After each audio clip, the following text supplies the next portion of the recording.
Welcome, professional wrestling fans, to the PW Fan. The PW Fan is a pro wrestling podcast created by the fans, for the fans. And thank you for joining us. This is episode 90. Man, we are on the road to 100, aren't we, guys? We're getting close. I am your host, your grumpy old school wrestling fan, collector, barber, singer and guitarist of Fallbright, talk wrestling, Tim Gilbert. And I'm your host, the architect of pro wrestling podcast, Funko Pop collector, Steelers fan, your favorite host, Booker Andy. I'm also your host, the No Selling Wrestling Indie fan and football lover, Jeremy. And Jeremy is arguably also the favorite host. I, on the other hand, am the least favorite host and embrace it. You guys all cry your tears. I want to see them. All right. Let's see what we're talking about today. We're going to be talking about Dark Side of the Ring. We're going to talk about Jungle Boy's heel turn, Money in the Bank. I'm going to be doing a review of AEW Fight Forever video game, and more. Like always, stick around until the end, and we'll be talking about my classic show of the week recommendation. YouTube.com/@the PW Fan Pod. Go there right now or when you get a second. Hit subscribe, watch all of our video content we have up there. We have some reels, we have all of our episodes, and adding more every day.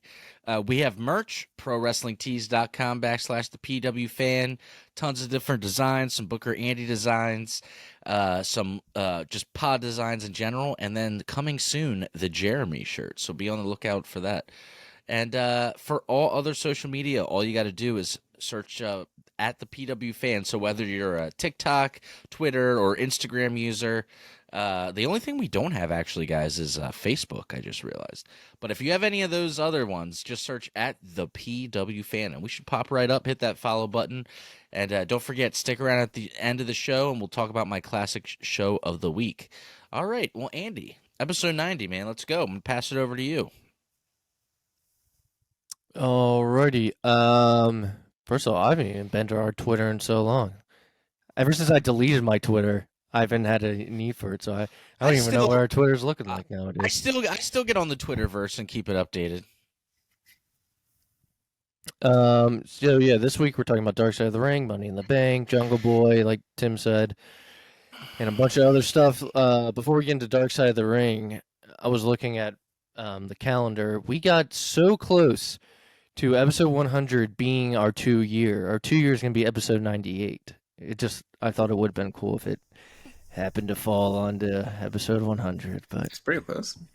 if we had taken time off a certain time, it would have worked out. I don't know about you guys, but right now with what's going on in wrestling and just like how crazy wrestling is, I feel like I'm like more pumped on the show like right when we first started. I'm like, man, there's lots of stuff coming. We're going to have, some good pay-per-views, Punk's back, good rosters on both shows right now. So I'm excited. We got episode 100 should be strong. Actually, it's going to be episode 97 because we could tell the fans now. Jeremy's going on a little vacay, so next week we will not have an episode. Yes, we are taking the week off because Jeremy is going overseas. over the pond. Over the pond, as they say, and he is ready to have beans on toast every morning, aren't you, buddy? Let's go. I don't know about that part, but I'm ready to actually go see Liverpool, which I'm even wearing the shirt today. Absolutely. No spices on your meat. And are you going to see your favorite football team play?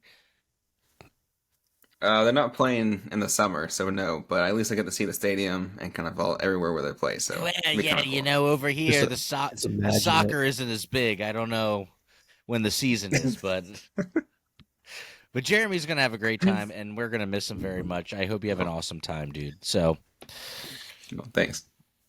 Biggest sport in the world, just not here. Just not in the old America. In case anyone gets confused, whenever Jeremy says football lover, he means soccer. He doesn't mean NFL. He means soccer, you wankers. Just in... All right, so Dark Side of the Ring. This week it was on Junkyard Dog. Without saying everything that went on in there, went through his life, his career.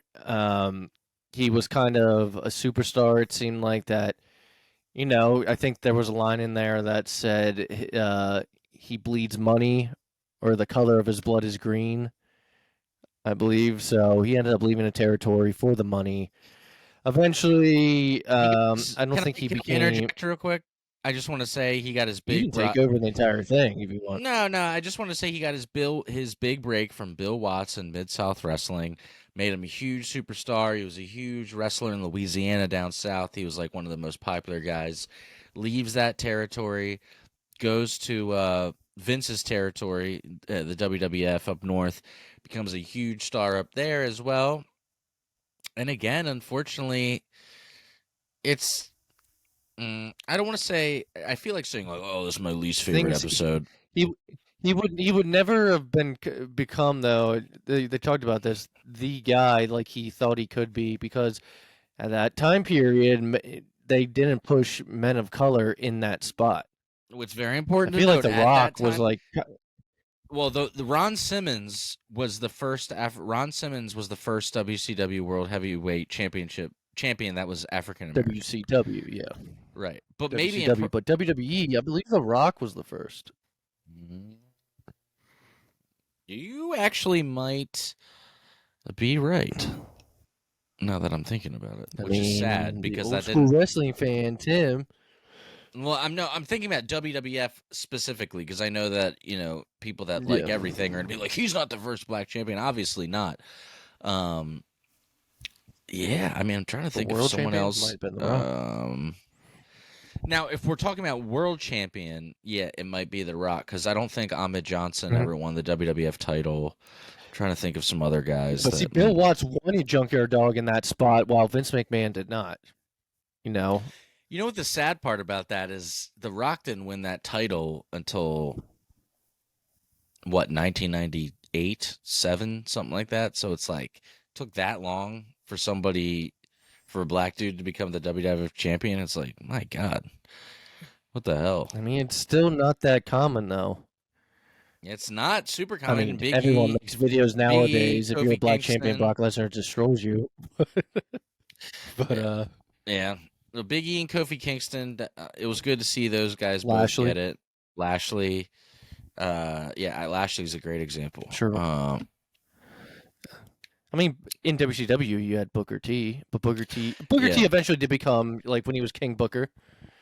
King Booker, he was the WCW champion. But they're too and far between. Good episode. I mean, all the episodes in Dark Side of the Ring, none of them are bad. It just, after the Doink the Clown episode,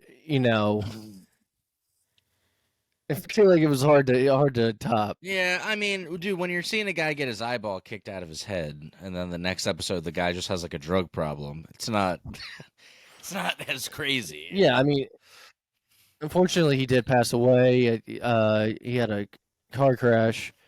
But his story was more of like the tale as old as time. Just especially back in those days, wrestler ends up getting into drugs kind of story. They lived a hard life on the road, man. They lived a hard life. What a lot of people don't understand is the wrestlers back then, especially, you got to think science and technology, medical stuff, none of that is where that is now. So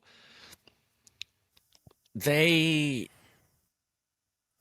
did things to manage, and they're working a crazier schedule, no offense, than anybody works now. They're probably away from their family 300 some days a year and get to be home a few days, odds and ends. And they're hurt, and they're wrestling hurt, and they're doing things to ease the pain of being hurt, and then they get addicted to it. And then, you just see the cycle happen too many times. And unfortunately, like Andy was saying, it feels like Junkyard Dog was almost a victim. His drug of choice was cocaine. Right. He was a victim of the time that he came up in the business. Talked about it. Oh yeah, absolutely. Yeah, he wasn't backstage playing video games and whatnot. He's doing coke. Which is that's their escape now, and it's a healthier escape depending on who you talk Much to. healthier. So I'll try to keep it moving because, this week's episode, we're going to talk in detail about Money in the Bank, but I'm going to kind of quickly go through, the televised stuff this week. That way we don't have as long of an episode as last time. Forbidden Door, that being said, was a longer pay-per-view with much more matches than Money in the Bank. But to wrap up Dark Side of the Ring, next week is the tragic fall of Adrian Adonis. A real-life street fighter, Adrian Adonis turns flamboyant, wrestling heel, but his life cut short in a horrific accident that has been shrouded in mystery for the past 30 years. I remember watching the Adrian Adonis documentary a couple of years ago, actually, when I found out about him for the first time. He was kind of one of the OG flamboyant characters in wrestling. Yeah, and he was gay, right? Like one of the first out wrestlers. Is that the right guy that I'm thinking so. of? I thought that was part of the story. I think so. Which I'm not gonna lie, you would think, just throwing this out there, Dark Side of the Ring guys. I guess it doesn't matter because your network's about to go out of business, but you would think that you would put that episode during Pride Month, but I don't know. That's just me. It's good marketing for that. I don't know if that's too carny, like oh, it's Pride Month. That would make sense though. Right. Like, it's actually a good thing to do that, I think. Yeah, in '87 he came out with it, just and said he was gay, which apparently was what it's saying here. It was considering that it was 1987, just having the effeminate heel actually come right out and say he was gay was shocking for the first time. That's one of the dude, and you got to think so maybe people at first thought it was just a flamboyant. Right, because Goldust was like pretending to be gay in like 1996, and people were like fucking losing their minds. Androgynous. We want you to be androgynous. Androgynous, pal. But then, is what he told Justin. But then, 10 years earlier to come out, you got to think this dude had some serious balls to be like, fuck it. Yeah. Yeah, they told Dustin Rhodes, you're going to be androgynous. He's like, all right. He had to go home, look up the word androgynous. He was like, what? Yeah, right. All right. He's like, he made it work, though. All right, let's get into Raw. WWE this week was go-home shows for the Money in the Bank pay-per-view. Dominic and Rhea open up the show. Cody ends up coming out and throws her out some insults. He also mentions Dr. Seuss for some reason. I don't know why. Yeah, that was a weird line, wasn't it? He's like, you know who said that? Dr. Seuss. I was like, all right. Yep. Dom walks away while Cody tries to bait him in and come and do something. We also had a video from Finn Balor. It was kind of a video package of him telling his side of the story with him and Seth, which I thought was incredible. In case you guys were able to catch that. I waited Seth Rollins segment though. We'll get into that, but that's he threw that in to Damian Priest. I think I waited 7 years for this at title. The end. Yeah. But coincidentally enough, we had Seth Rollins segment right after the Finn Balor video. He's in the ring, talks about his upcoming match with Finn. Finn tries to attack with a chair though, and they brawl outside the ring. Carmelo Hayes, the NXT champion, though, is in the front row, and he prevents Finn from using the chair on his buddy Seth Rollins. We would then get a match booked for a little bit, the NXT champion Carmelo Hayes versus Finn Balor. Tommaso Ciampa heads to the ring for a match. Before he even gets to the ring, though, The Miz attacks from behind and hits the skull-crushing finale on the ramp. We had a Women's Money in the Bank Summit segment, which was similar to what they did the week before with the men's, and Butch ended up like hitting Logan Paul, and there was a brawl. So each woman had a chance to speak, and this led to of course an inevitable brawl. Becky Lynch was the last woman standing and climbed the ladder and took down the briefcase. And we had a match: Sami Zayn versus Gunther. Thought this was a good match. It was booked after Imperium attacked Matt Riddle backstage. KO did not care at all about Riddle being attacked, though, which was pretty funny. Sami's reactions, though, I notice have obviously died down. There's still fans of him, but during the Bloodline, that was his peak kind of reactions. Something happens at some point when you realize no matter what you do or how loud you cheer, that guy's not gonna be the guy, and you kind of just like. Luckily for guys like Bryan Danielson or Daniel Bryan, and who else did they give a bit? Kofi. Kofi got that push. But sometimes when you think that guy's going to get that chance, it doesn't happen. And I think it's the fans eventually are like, it doesn't matter how much we tell.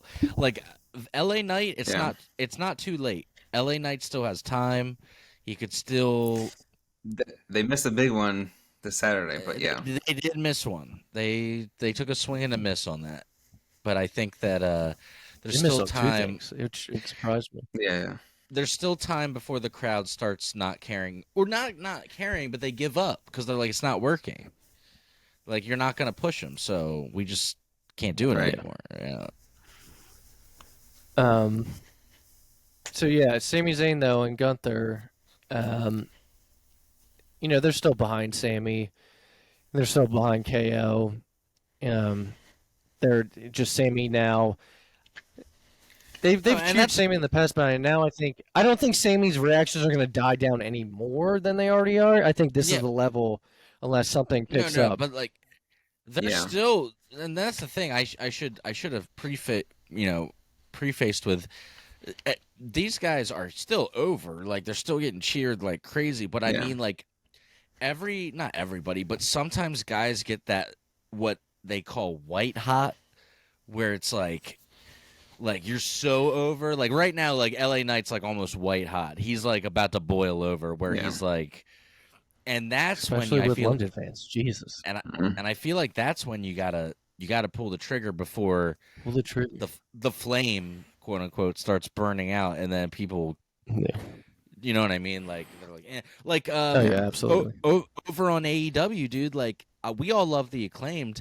A few months ago, the Acclaimed was like so over. Like it was like crazy. And now they're still over. It's just not the same as like how it was a few months ago, you know? Right. No, absolutely. So sorry. The Sami and Gunther match though, winner was Gunther after Giovanni Vinci hit Sami with a crutch. So not technically a clean win. Doesn't hurt the half tag team champion. We had Finn Balor versus Carmelo Hayes, the NXT champion. I thought it was a great showing for Carmelo. People backstage were impressed. There's been talk about bringing him up to the roster. So if you haven't had a chance or don't really know who Carmelo Hayes is, I would suggest checking that out. Or one of my favorite matches, and this just might be because it was the first time I ever saw him, was him versus Adam Cole in NXT. It was really good. Because I think he won the whole Breakout Star of the Year thing back then. The main event of Raw, though, was Cody Rhodes versus Damian Priest, and our winner was Cody Rhodes. Quickly into Dynamite. After Moxley has a match with Ishii, Eddie Kingston comes out, or not after, but he came out during the match to stop the Blackpool Combat Club from interfering so that Moxley could do it himself. And there was a bunch of screaming between the two afterwards, and the feud continued backstage with Renee getting involved and telling everyone to, get separated. We had a backstage segment with Dark Order, and with the Renee does a good job in that.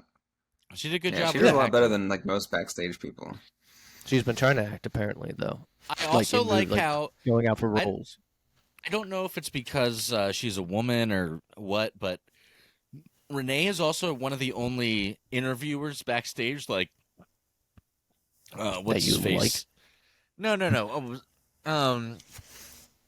Who's the guy that we all really don't like? Alex Marvez. Yeah, that guy. So when he does it, and then like I love Tony. I mean, Tony Schiavone's a legend, and Andy and I side story. And Andy and I met Tony Schiavone, and he's the man, and he's very nice. But he is the man. wrestlers always take the microphone from those guys. They don't take it from Renee, which I like. They let Renee be an actual backstage interviewer where she holds the mic and they talk into it. I hate, for some reason, like, we'll get into it, but on Dynamite, or was it Collision or Dynamite? They rip But out Tony. Collision. Jay White ripped the mic out of Took it from Tony's Tony. hands, and I was like, I don't like that. It just makes him look so like a buffoon. Like, it makes Tony Schiavone seem Only like heels do it, so I get it. Yeah. Though. Only heels Yeah. do it. It makes more sense when Okay. heels, but yeah, I still kind of like just leave it in his hand. let him Yeah, do because something. people like Tony, so it gets them more. Yeah, because then when they take the Right. mic out, he's just standing like the background, just like And then they just make With his fun of hands him, and then crossed. he walks out with his tail between his legs. I was like, I don't like this. What they do here. You can do Yeah. it to Alex Marvez. I don't give a shit. Yeah, you can do yeah, it. Alex Marvez. When they tried to put him on commentary when they first started, I was like, who In is the this first guy? show, I was like, this guy's awful. Yeah, They tried. Well, Whatever. actually, Andy and I, when we went and met Tony Schiavone, he was doing like a hour-long talk at Jimmy Seafood with Comrade Thompson, and we went and saw Tony's podcast live, actually. And when he brought up Alex Marvez, and he's like, they're trying their best, Andy and I giggled.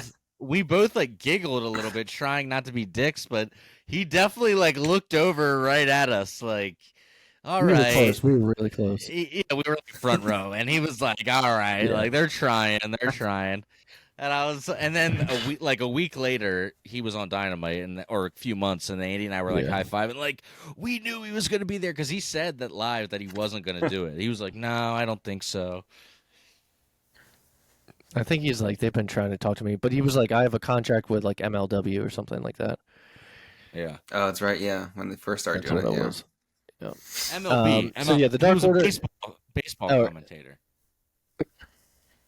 It was an MLW he was doing stuff with. I'm pretty sure Tony Schiavone was not doing stuff with MLW, but he is a baseball commentator for the Atlanta Braves, or was. Okay. I didn't know that. That's pretty cool though. Could be wrong. Okay. The Dark Order was backstage walked up to the Elite backstage and claimed that Hangman Adam Page abandoned them, and they want to fight him and the Bucks because the Bucks and him were, I guess, looking for trios opponents. So we had the Elite versus Dark Order. Winners were the Elite. Blackpool Combat Club attack after the match. Moxley gets on the mic and challenges them to blood and guts. But the only thing I liked about this is that Moxley says that this has to come to an end. So please end this fucking feud. It's been So going on forever. if you keep continuing feud past blood and guts, what's the point? That's like a end all. They make it seem like it's an end all be It's all. supposed to be kind the of feud. end, the blow off. It's supposed to be I the mean, end. last year it was Blackpool Combat Club against Jericho Appreciation Society.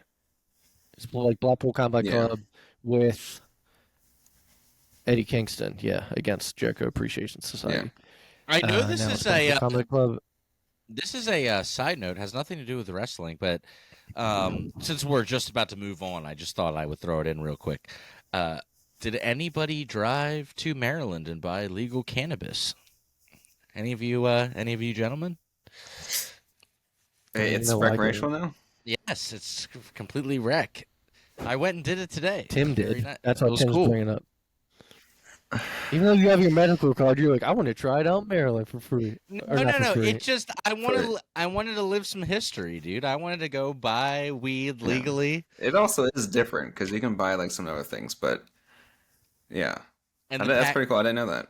Yeah, it was It's fun Saturday. side bit. Anyway, for all of our 420 Blaze It friends that listen to the show.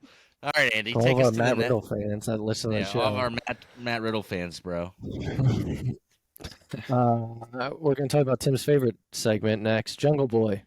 Tim, I'm going to have you take it Dude. over. I loved it. You I thought yeah. it was great. You Just love talk it. about, say what happened. Say what happened. Talk about it.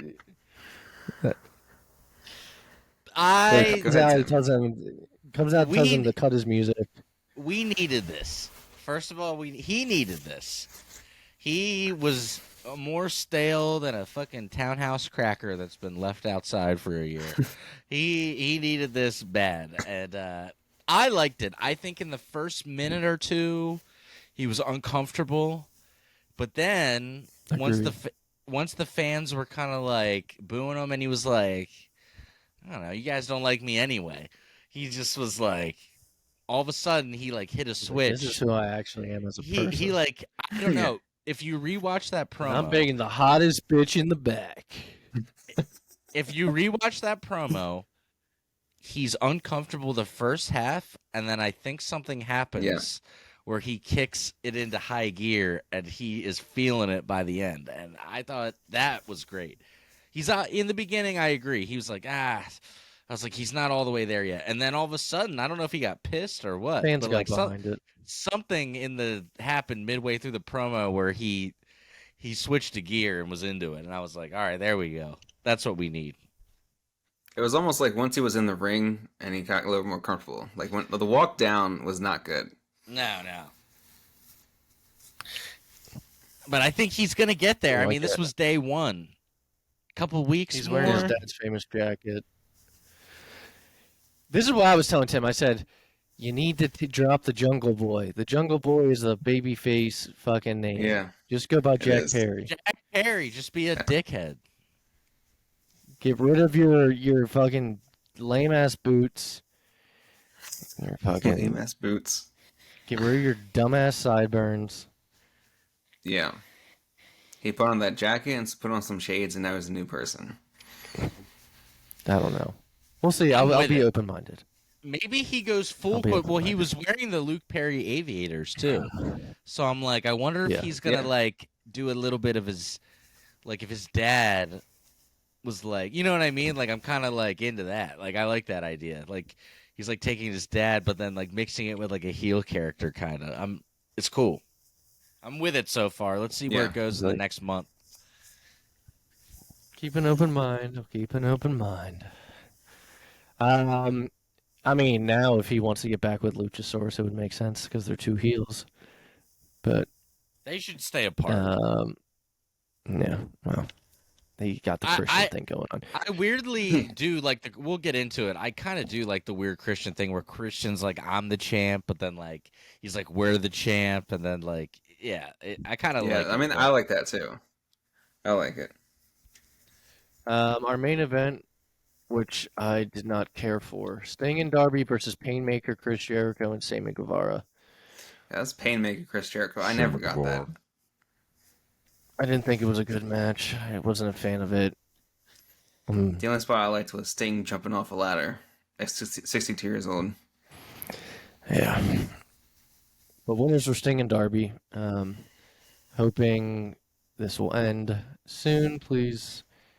This Sting and Jericho stuff specifically is what I'm talking about. It should be done. All right, that wraps up. Huh? No, I was gonna say that they got the like face-to-face thing out of the way, so it's kind of Yeah. what the point of it was. There was nothing in my opinion, to talk about Rampage this week, so I'm going to jump straight into SmackDown. Kevin Owens and Sami Zayn defeat Pretty Deadly for the tag team championships. They retain. Keep in mind they are in London at this point. They might even be Crowd the was same crazy. building that Money in the Bank was. Love London crowds or UK crowds in general. They make the show a lot more fun and just make it seem, even if the show's bad, it makes it seem like it's not. Yeah, they're always having a good time. But what I want to say about this match, it proved that Pretty Deadly can hang with the champions. I thought they did a good job in that spot, Yeah, and they're good like coward heels. So I look forward to seeing more. Austin Theory defeated Ridge Holland. Sheamus ends up chasing Theory off in the end, and I think we're going to begin a rivalry. I'd read that it was a rumor that Theory and Sheamus will be feuding starting after the pay-per-view. We had the Grayson Waller effect with Logan Paul as the guest. Dude, LA Knight came out during this segment, and this place Crazy. flipped out. And then when LA Knight got on the mic and started talking, they were incredibly loud. yeah. Like, There's the a people in the reason why, back- like when when we go over should have Money in the been like, Bank, what the hell? yeah, when we go over Money in the Bank, this is why I'm like, they made a mistake. Yeah. So I sent you guys both this video on Instagram of the pop from LA Knight in London for SmackDown. It was crazy. Santos Yeah. Escobar comes out, who hardly anyone cares about. Butch comes out to a nice little reaction, and I love 2 weeks in a row Butch just making his way to the ring, not saying a word, going straight up to Logan Paul and smacking the fuck out of him. Yeah, I did. It's absolutely hilarious. So a Yeah. brawl ensued for a little bit, but this led to a triple threat match of Butch, Santos Escobar, and LA Knight, which Butch would end up winning and climbing the ladder in the end, and touching and grabbing the briefcase or whatever, Yeah. to hint at his supposed win at Money in the Bank. We had our WWE Women's Championship match. Asuka defeating Charlotte Flair via DQ due to Bianca Belair getting involved. They brought afterwards Bianca and Charlotte, and I think this is leading to an obvious triple threat at SummerSlam: Asuka, Bianca, and Charlotte. Then our main event, which wasn't a match, was a segment. It was a Bloodline Civil War segment. Roman, Solo, and Heyman get out there. Usos eventually come out. Just furthering this feud, Roman says he's all about giving second chances, and the Usos basically don't want to hear it. I think they end up, if I remember correctly, they end up taking out Roman and Solo yet again. Yeah. Yeah. So yeah, that's all those shows set up Money in the Bank, which we'll get into in a second. Before then, let's get into Collision. MJF made his first ever Collision appearance. He squashes a jobber. He gets on the mic and challenges anyone from Hamilton, I believe Ontario, Canada. Some big old guy comes out, but Ethan Page starts walking out past him. I said this last night to Tim. Ethan Page, good talker. I mean, cheap pop for him because he's the hometown boy Yeah. and stuff. But In Ontario, Canada. but I believe him. I believe him on the mic. He's believable. I liked compared it. to some Yeah. other people. He was good. Ethan Page is solid in the ring. But he ended up having, he convinced MJF to have an AEW World Championship match, which MJF would end up winning in the end. Then we had an Owen Hart tournament match, Powerhouse Hobbs versus Dustin Rhodes. From what I saw, it seemed like a pretty good match, though I will say it was getting late and we had to fast forward through a little bit of it. But we caught the last couple minutes. And It wasn't bad. so Hobbs will end up winning, moving on in the tournament. He will then face the winner of our next match. But before we get to that, we had a Bullet Club Gold segment where Jay White and Juice Robinson brought out the newest members of the, what do they call it, the Bang Bang Gang? Bang Bang Gang. That's their nickname, but Bullet Club Gold. So it was the Guns. The Guns came out before they walked out. Me and Tim were like, oh, hopefully they're wearing the shirts, which would be a good touch, and they were. As Tim was saying, though, during the segment, Jay White grabbed Tony's mic. He cut a promo for a little bit on CM Punk. CM Punk, FTR, and Ricky Starks would appear on the screen, and Punk would have some words of his own for them. This would lead to Ricky Starks versus Juice Robinson, the Owen Hart tournament. After, I'd say, a pretty good match for television, at least. Winner was Ricky Starks.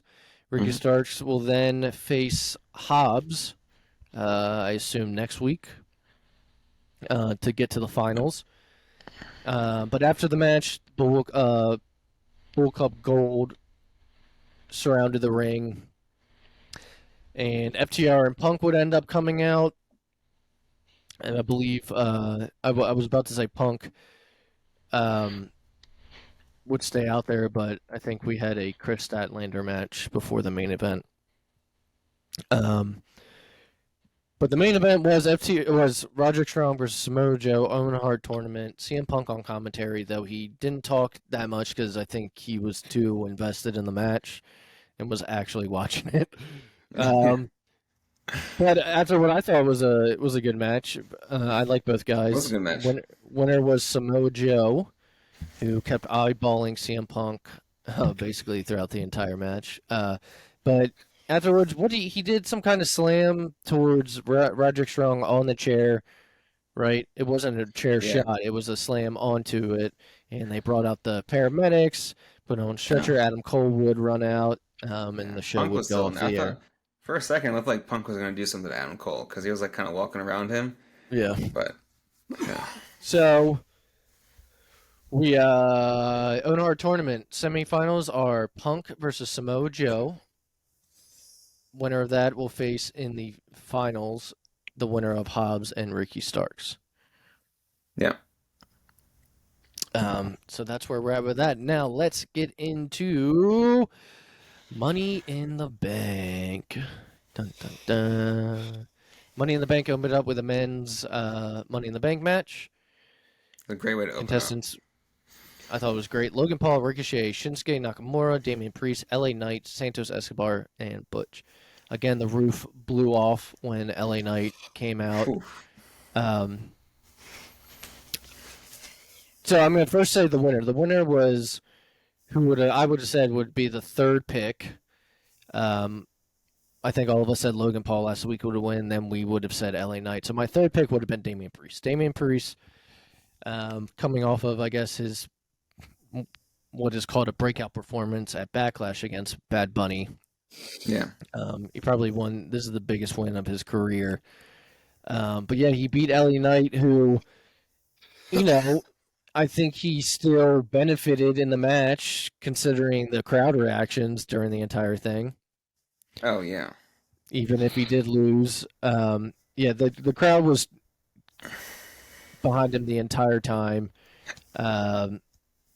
They were so desperate for him to win, and I think everyone else is outside of the arena, that his momentum is probably gonna, maintain as the next month or so goes on, as long as WWE doesn't mess it up. Logan Paul, I gotta say, took some big bumps like I expect him to, especially for a guy that's only had less than 10 matches under his belt. And sometimes celebrities get protected in dangerous spots, but not this time. So a couple of things to take away from this. Yeah, I mean, huge main event level pop for LA Knight. Crazy power. I don't know anyone. There's very few guys, at least, that have the kind of charisma LA Knight has right now. Going forward, there was the desire from the crowd as well. I think our desire to see Logan Paul get his ass kicked. Mm-hmm. You know what I hate though is, as much as we hate Logan Paul, like, he's actually pretty good. He's good, and he was good in the spot, and everyone wants to see him get his ass kicked, which means he's doing his job. Yeah. He has the one spot with Ricochet though, when they jumped off the ropes after getting thrown off the ladder. I thought it was a little bit like, I don't know. Yeah, so it went head first. It was a Spanish fly that drove Paul's head, but I thought Ricochet took the brunt of it. Terrifying. So scary. But speaking of Ricochet, he had a really cool spot. He launched himself through the ladder and out of the ring. That was like seamless too. Like, I didn't even see it coming, and then he just like jumps through a ladder. Yeah, like, it was no problem. Logan Paul did a frog splash on a Priest, and I don't know if they were expecting for that ladder to break, but I don't think so. What was even funnier about this is that even after that big spot and hurling himself, the crowd was still chanting, "You still suck." So Damian Priest, though, like I said, ended up winning. I thought it was a solid way to open up the match. We had the Women's Tag Team Championship match, Liv Morgan and Raquel Rodriguez versus... or not Rodriguez, sorry. Raquel... Yeah, Rodriguez. She used to be gone by Gonzalez. I thought that's what she was going by now for a second there. The match itself, didn't really care for. Yeah. The best part of the match which I'm surprised it happened mid-match. It seemed random. Was Shayna Baszler turned on Ronda, and this Right. crowd was hyped because they hate Ronda way more than they don't like Shayna Baszler. Yeah. Um, No one likes Ronda. Like no one and no WWE fan likes Ronda at No. all. So I assume we're gonna have Ronda versus Shayna at SummerSlam. If they're smart and they're trying to build Shayna maybe back to her heyday in NXT, which I loved that Shayna. I loved her as the Queen of Hearts, just dominating NXT as Women's Champion. Yeah. They would have Shayna, if they're smart, they would have Shayna beat Ronda to get some credibility because Ronda sometimes, or not sometimes, but a lot of the time doesn't lose. Well, I mean, Yeah, you're running out right. of people. Where Rhea Ripley is so good, and so I mean, she wrestles in a certain type of way. She Like you wrestles need like a man. like a.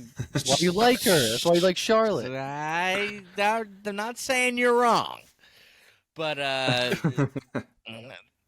you need people that are believable to face Rhea. And I know this would be a weird match because it might be two heels, but if you had a baby face Shayna versus a heel Rhea, that could be a cool match. Well, guess who took the title off of Shayna in Rhea. NXT? Rhea Ripley. After Shayna held it for a very long time, or what felt like a long time. So yeah, because of her heel turn, or not heel turn, because of her turn though on Ronda, Liv Morgan and Raquel would end up winning back their titles, which they technically never lost because Liv had gotten hurt. All right, next match, third match of the night, Intercontinental Championship, Matt Riddle and Gunther. It was fine. It was perfectly, acceptable wrestling. I thought it could have gone longer, though. I would have liked to see it go longer. Maybe I would have liked it a little more. I know you guys hate Matt Riddle's attire. Tim was talking about it while we were watching it. Bothers me so much. It's too aggressive. Too aggressive. But they worked Matt Riddle's ankle I hate his hair throughout the too. match.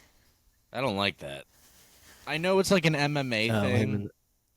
They do the braids so that the hair doesn't get pulled, just like how if you order a UFC fight. But why is he doing it now? He doesn't always do it.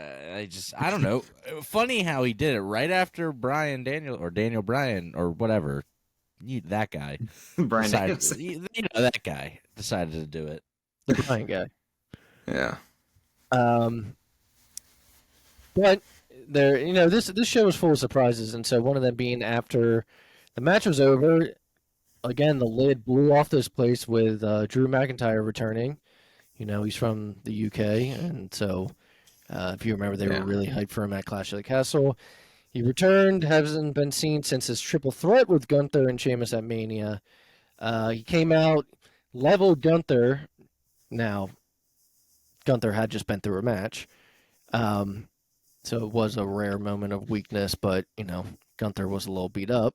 He gave him a Claymore, and Drew was left standing tall. And him looked really good, though. Yep. Fans were excited to see him back.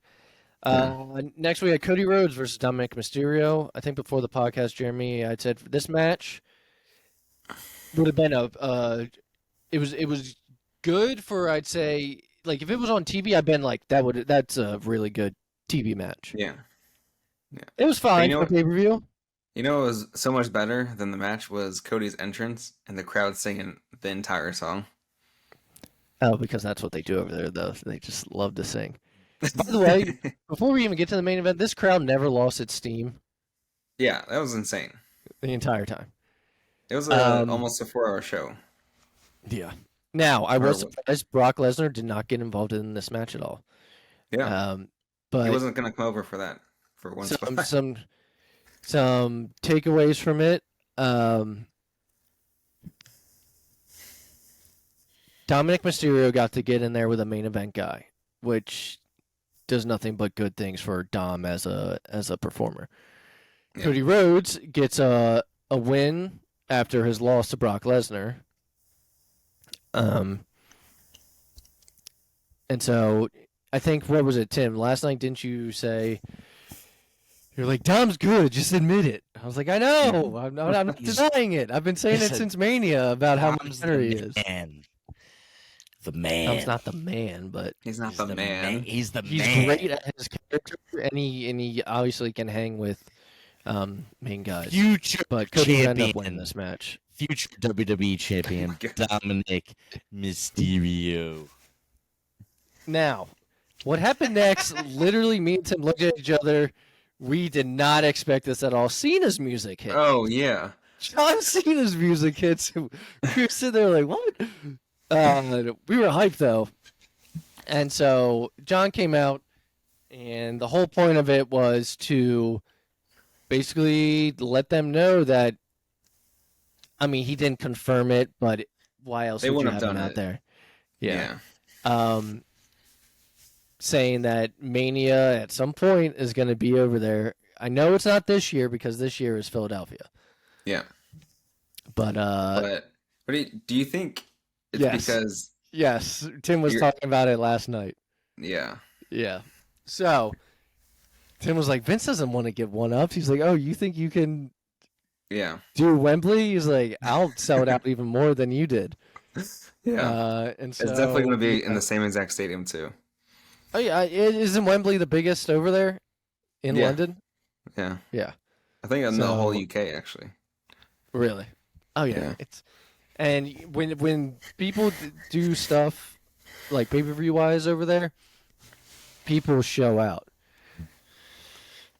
Yeah. So Tim, Jeremy asked, do you think it's WrestleMania in London is because of All In? I said absolutely. 100%. Because they're not going to be outdone. Yeah. Ever. We're gonna do it even more. And so yeah, it'll be in Wembley, I assume. Which is a great thing though, because I love to see the back and forth. Like at least this way, I feel like this way is a healthy way to have a competition. Because Yeah. it makes the shows better. Because now every show they're going to be trying to outdo each other on bigger, better, and you know. Yeah. And the fans will show up because it is That's UK. good competition. Bad competition is you guys just being babies talking about shit each other on Twitter. That's annoying. Or bringing up the other company on television, which only that's one just, of them really that's does. petty stuff. That doesn't help anybody. This doesn't make the show better. Yeah. Now,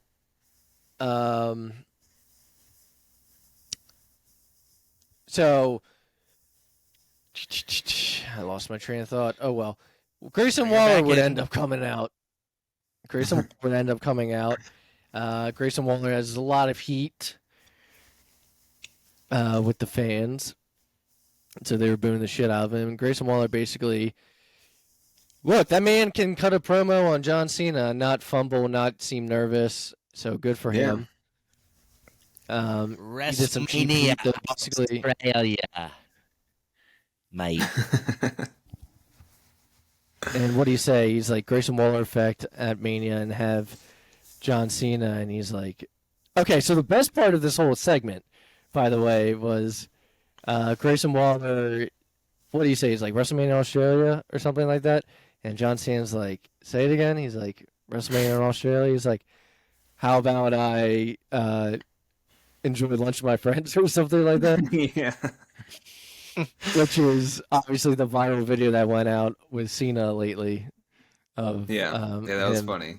We paused and rewound just because we started laughing. I feel like no one in the audience understood, but like we got it because we watch that kind of stuff. Like no one popped or anything, but it's like if you got it, you got it. Popped, fucking popped. We popped, but like I did not hear the crowd react to it or anything like that. But we popped at home because we Before were that- back here.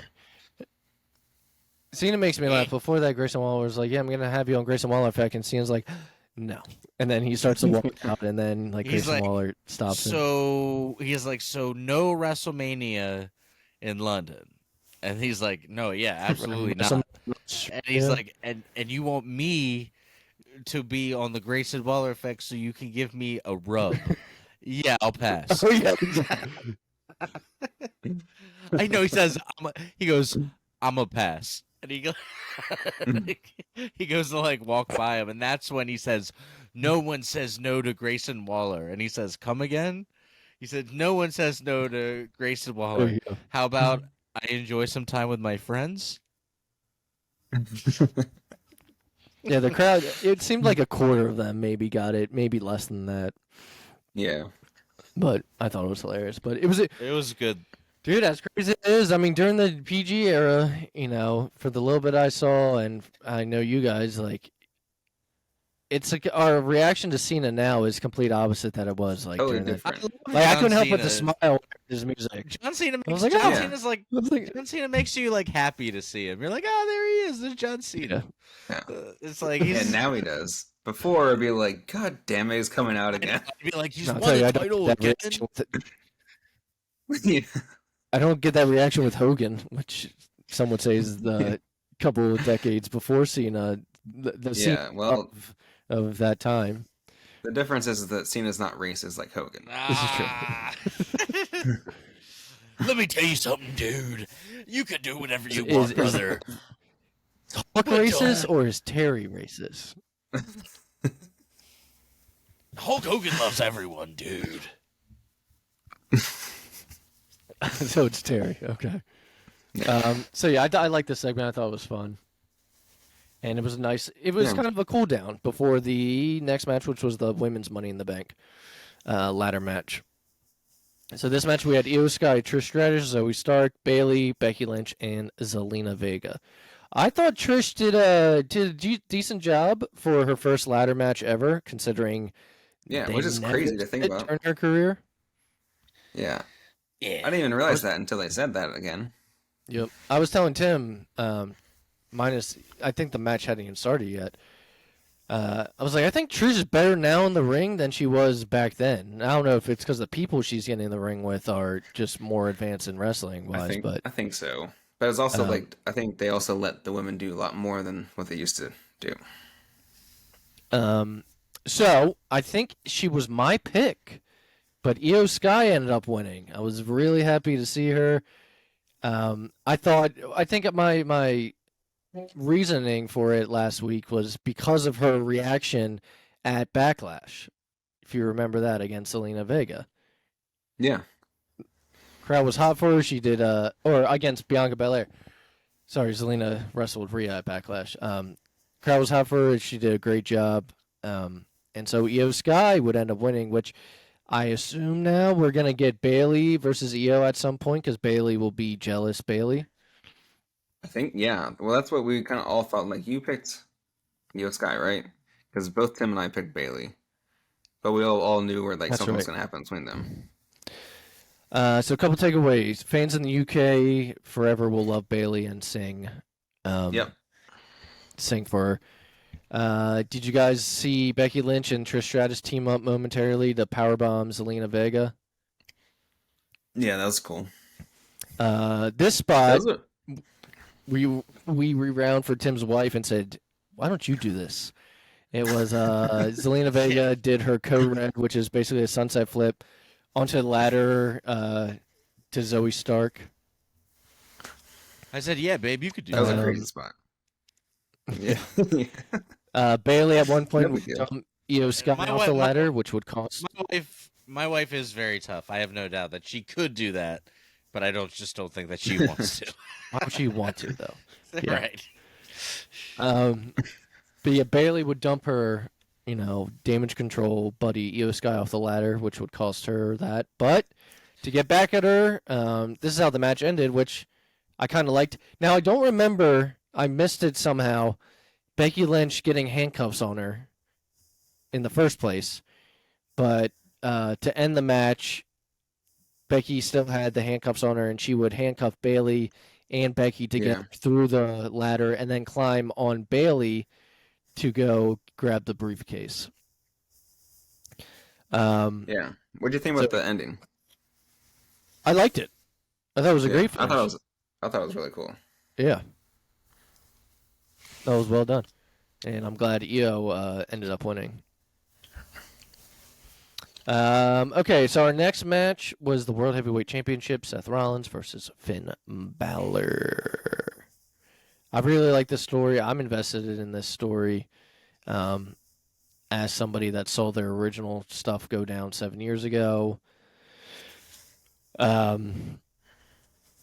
thought we would see JD McDonough involve himself in the match, considering backstage we saw Balor chatting with him.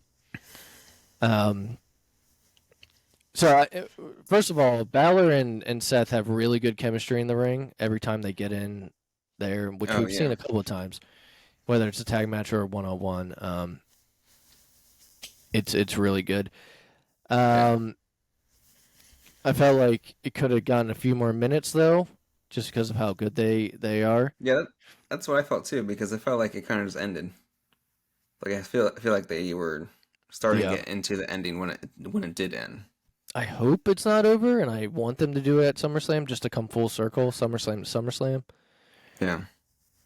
With each other, but I think one of the big surprises during the match was Damian Priest coming out with his briefcase, kind of teased the cash in, distracted Rollins a little bit, but then towards the end, Balor basically could have had it won with the coup de grace, but he looked over at Priest thinking that Priest was going to cash it in, and it bought Rollins some time to where when Balor went for his move, Rollins would end up getting the upper hand, ultimately leading to his win.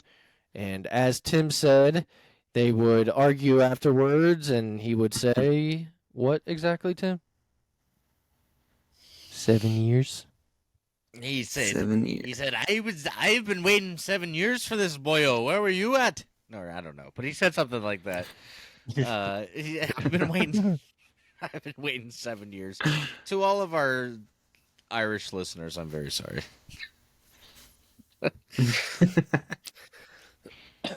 All right. As per usual, at least the past couple months, the main event involved the Bloodline. It was, or they called it Bloodline Civil War, the Usos versus Solo Sikoa and Roman Reigns. My opinion, match of the night. Phenomenal contest, story being told, whether it was a story between just the Usos and them, or the tension slowly building between Roman and Solo, especially with that first tag when Roman told him to get out of the ring, and Solo didn't want to get out of the ring. Roman kind of bossing him around. Grade A match though. It was a long one, right? It was over half an hour. It was a lot longer than I thought they were going to do. Yeah, I looked at the time left because we didn't watch the pay-per-view on time. And there was like 45 minutes left. Yeah. But like half of it goes to like Roman's entrance. Yeah. So yeah, bunch of takeaways. Let's say the winner, and then I'll talk about the takeaways. Winner were the Usos. And I'll get to the pin in a second, but Jey Uso and Roman Reigns squaring off did feel like a big match, kind of like they did during the pandemic. I thought. Yeah. Paul Heyman at some point said, "My tribal chief, do you want your sons sitting at his table?" I guess talking about Jay, I believe. Mm-hmm. Did you guys notice that they paid homage to The Rock and Rikishi during the match?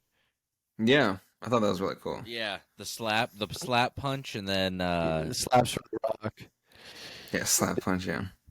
For the Rikishi, I don't remember what they did. Yeah, you can't say the Samoan drop because they've been doing that for they do that all the time, all the way back. No, since. And he did. He did the running like when he turns and like hits you with his ass, but that's not Rikishi. That's more like Umaga, isn't it? It could be like when he's booking it. Yeah, I don't remember Umaga. Rikishi booking it. Rikishi did like what do they call it? The stink face. I don't think they did the stink face. And also, you guys, I don't know if you know Yokozuna, who he played a Japanese person, but He's actually part of their family. Yeah. He's like in their family. He's and he eats turkey ass with mayonnaise. Fun fact, or did. Rest in peace. Yeah, I've seen like 2, just within a year or two. I've seen like 2 documentaries on Yokozuna. Yeah, there's a story that Undertaker would have people over his house and do a big barbecue, but he would do fried turkey ass for Yokozuna, and he would dip it in mayonnaise. I'm like, it sounds absolutely disgusting. That's absolutely foul. Yeah, that's disgusting. All right, the Usos would hit Roman with a double spear during the match. Jimmy Uso would try the top rope splash, but I believe it was a guillotine. Roman would catch him in, put him in that. The Usos did the 1D to Roman, where they could have gotten the win, but God, I've rewound this part for Tim. It was hilarious. The ref bumped out of the ring, and he was like, "Ah!" Dude, for whoever that ref was, I feel bad, but when he got when he got crushed, like a nice clean bump. Yeah, he got crushed. It was like, oh, like rolled out to the outside. He got caught in the ropes. It sounded like those video game characters, like when they fall off the edge and they're like, yeah, like, it was. That's so funny.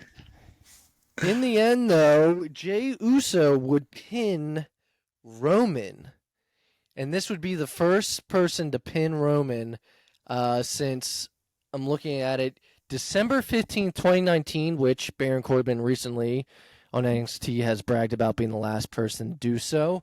And this was during the dog food suffering succotash era, if you remember. Yeah. Right before the pandemic hit. I remember that line. So Jey Uso would, after a splash, would pin Roman, and then I sent you guys a video of, it's pretty clear, as Jay's pinning him, Roman says, "I love you." You know, just propping up his family, you know, off storyline mode. Yeah. Yeah, it's awesome. Yeah, that was nice to see, too. I love when they have those little moments. You love to see it. Because, you know, Roman, who knows if he's like, how he feels about getting pinned nowadays to allow, or even like, probably not even, I doubt he even like argued it. Like, having if it was one to take the pin, it easily could have been solo. Yeah, that's true, yeah. Because, I mean, that's like, that definitely moves storyline ahead now. Because they've beaten Roman, or pinned Roman.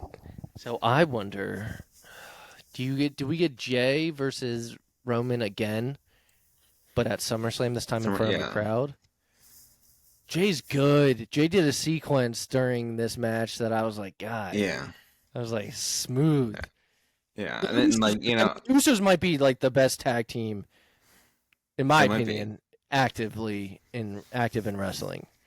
Yeah, I mean, like, that's what I was telling Andy before we started, and I was like, I can't remember a bad Usos match since, like, I don't know, at least like 4 years ago, 5 years ago. In the New Day, every match was phenomenal. Yeah. Well, we're running a little long. Should I close this out with the AEW review and classic show of the week? Yeah. Oh, yeah. That wraps up Money in the Bank. Like I said, the Usos won, and the bloodline is seemingly crumbling. So, yes, do your AEW Fight Forever review and take us out. I won't make it long-winded, but so wait, AEW... do you have a classic show of the week? Maybe Money in the Bank, John Cena, CM Punk. I don't know. No, I didn't do a Money in the Bank. I chose just a good show. All right. Well, first take us I'll out, do. Well, first, AEW Fight Forever. I got it for the Nintendo Switch. Having a lot of fun playing it. First and foremost, some of the and I'm going to make this review kind of quick. Some of the controls were just too confusing for me because I've been playing the 2K games for so long that I have all this muscle memory of just playing those, and it was really like messing me up because I would press a button to do something that I would do in 2K, and then, you know, start taunting or something like that and do like the wrong thing. So what I did was I went in, and luckily they do give you the option to customize the controls. So I switched my controls to match WWE 2K and the best I could. and it made the game for me substantially more fun. And you can play it like almost like a wrestling simulator.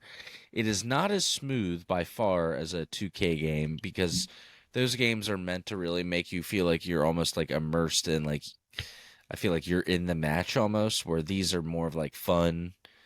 It's hard to describe unless you play. Uh, it's almost like It's like arcadey. a little bit, but it's like almost like if like I'm trying to think of the way to describe it because Does even it just this, look? You said it plays. It plays like a wrestling game. It just looks more cartoony. it looks more cartoony, and it definitely doesn't. The movements of the okay, I think I found the way to do this. So the 2K games, I think that when what they do is they bring people in and they put those suits on people that have like Yeah. Motion capture. Yeah. yeah, Yeah. and they might have done this for this game, but like it feels more real in a 2K game if you get what I'm saying. Like it feels more smooth and natural where this feels more like a video game. But like you're doing the moves and everything, but like some of the bumps are a little bigger than maybe they would be in real life, like the way they hit the mat and like stuff like that. You said the But roster's nice. The playable roster's nice. and then I downloaded everybody last night. Like I got FTR, Cody Rhodes is Some in the game. for though apparently. What was that? You said some you have to pay for. Yeah, you do have to pay for a few of them unless you get the Ultimate Edition, which I did. But like But yeah, Cody's FTR, in 2 games in 1 year. Yeah, that's pretty cool. FTR, Cody, Danhausen. Those are some of like the unlockable characters. Tim's just been being CM Punk and destroying every member of the elite. Yeah, I'm doing the belt collector thing with CM Punk right now. I'm just winning all the titles with him. That's pretty cool. Yeah, you can do that. And then there's a storyline like how there was back in the day with the old WWE Smackdown games where you can do like a year of a wrestler's life and like the decisions you make kind of influence what happens. There's not like tons of options. There's like 4 blocks of storylines that you can do, but it's still pretty cool. And you can be a heel So or you wish the babyface. entrances were longer or something with the entrances? The entrances they only let you come out to like when they're on the ramp. Or they do like their signature Yeah. thing. Like Adam Cole's entrance like immediately starts when he's on the ropes and he's like boom. And then he gets in the ring and does the bay, and then it cuts off. And like CM Punk, I hate that so much. like CM Punk comes out, does the it's clobbering time, and then it just cuts off, and it goes like to the match. So it's just the main part. Like if their- it was Cody, their is it just the thing.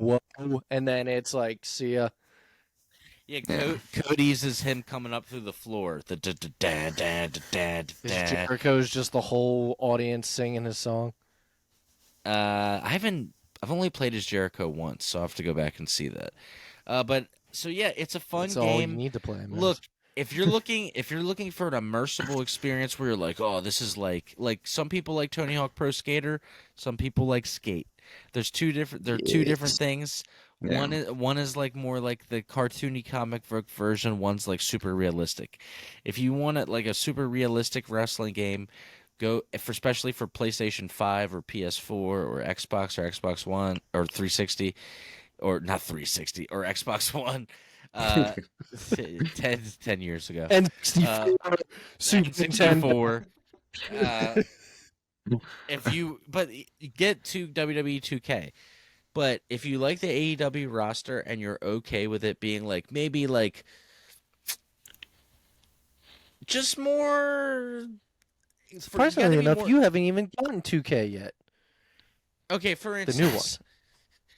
For instance, in WWE 2K, you can press the run button and just hold that in, and you can like run around the ring as long as you want until your guy gets like tired or drains his energy.